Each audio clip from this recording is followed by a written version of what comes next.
பிறந்தவர் யாரு? ஆடும் வினையை ஒழிப்பது யாரு? ஆதவன் வணங்கும் தெய்வம் யாரு? பூமியை தாங்கும் புண்ணியன் யாரு? அனலாசுரனை தின்றது யாரு?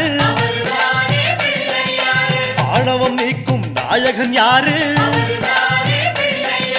முப்புரி அணிந்த மூலவன் யாரு? அவரும் வாழ்வது எங்கே கூறு?